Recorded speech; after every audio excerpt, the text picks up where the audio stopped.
In this video, we're going to go over how to set up the product catalog in your Beacon account. So first we'll navigate to the Inventory tab, and you can see we have two areas, the product lines and the catalog items. And first we're going to talk about product lines. But first let's pause and just talk about what we're doing here. So the product catalog is kind of the source of truth for your inventory. So every inventory item that has a catalog number has a catalog record. And then every catalog item also has a product line. And the product line can be thought of kind of like the brand name or the product family. And we recommend setting up this catalog before you import your inventory. It allows you to make sure that that source of truth is what you want it to be, and that it doesn't get created accidentally in the course of regular business, with incorrect data. This is something that you want to take care and attention with because it's going to govern your inventory data going forward. Every time inventory gets created, it references the catalog. And even if an item hasn't been produced yet, it's good to put it into the catalog so that that inventory can be requested. Because anytime that someone's creating an inventory request, they're selecting using the database built in the inventory catalog.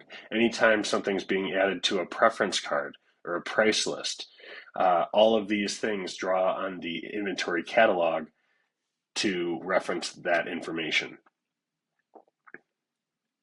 And since a lot of these things get built before inventory has actually arrived, you want to make sure that you create those catalog records so that, life can go on even though the inventory hasn't arrived yet. Wouldn't it be great if everything was already set up in the system and you could hit the ground running once that inventory is received? So let's go through and create one. So here I'm on the product line screen. You can see all the product lines we've already created. And to create a new one, we can click the plus button in the upper right corner. All we have to do is enter a name, then enter the manufacturer, and any product types that you want to assign to this product line. Product types are subjective, so you can create them at will. Just start typing a new one, hit enter, and it'll get added, and it'll be available in the drop-down menu next time you are creating a product line. So add any product types that pertain, and then click next, and then click create. Now we've added the product line, and if you have catalog numbers that you want to assign to this product line up front, you can do that down here in the associated catalogs section. Just start searching for each catalog number in the catalog field, and then it'll get added to the list. However, we're going to go about this in slightly different order. We're going to go create our catalog numbers, and then we'll assign the product lines as we do that. So now I'm in the catalog items page. You can see all the catalog records that we've created. You can see some of them have descriptions. This is a great example of why you want to make sure your inventory catalog data is up to date, because not all of these records have costs, not all of these records have descriptions. So I would call this incomplete. When an inventory request got created for some of these items, or a bill sheet or costs needed to be calculated, we'd have gaps. So, the system is only as good as the data that you put into it. So you really want to take a careful hand as you're creating your inventory data. But I'll also point out that the catalog manages par levels. So you can set a par level item by item and manage your stock levels that way. But let's get one created. So click New Item in the upper right corner. You'll select the device type. So for us, it's going to be a device. These are your instruments and your implants. This is your sellable inventory most often, but most inventory is going to be your devices. A container is more like a surgical tray. Think it is the housing that groups a bunch of inventory together. So when a container is transferred, it also transfers all the devices that are contained inside. However, that container still needs its own unique catalog record. So you would create one of those here. And then also packs.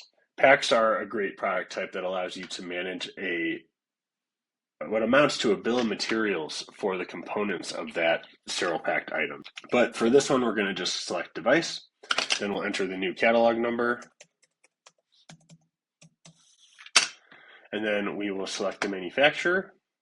Remember that the catalog number is case sensitive. So if you're going to be entering this lowercase or uppercase, you want to make sure you're putting it in here the way it'll always be used. Then select the product lines that pertain to this catalog record. You are allowed to add multiple product lines. Just make sure you're selecting at least one. Click Next, And here you can add a lot of additional information that's not required, but this is where I recommend filling out as much as you possibly can. So you want to enter a description so that every time inventory is added, that uses the same description. So you want to make sure that description matches, what you want to use going forward. But plug all that information in here. I recommend updating at least the description and the cost of goods and the par level if you have one. And then warehouse location can be a useful tool as well. If you have individual warehouse locations, you can enter those here. So it might look like, a code that corresponds to a particular bin number, whatever it may be, you have that space here. And then lead time. So, this will be helpful for anyone who's ordering to know that, this product takes 8 weeks to come in. And then search tags. So tags are typically added at the inventory level. We allow you to add them at the catalog record as well.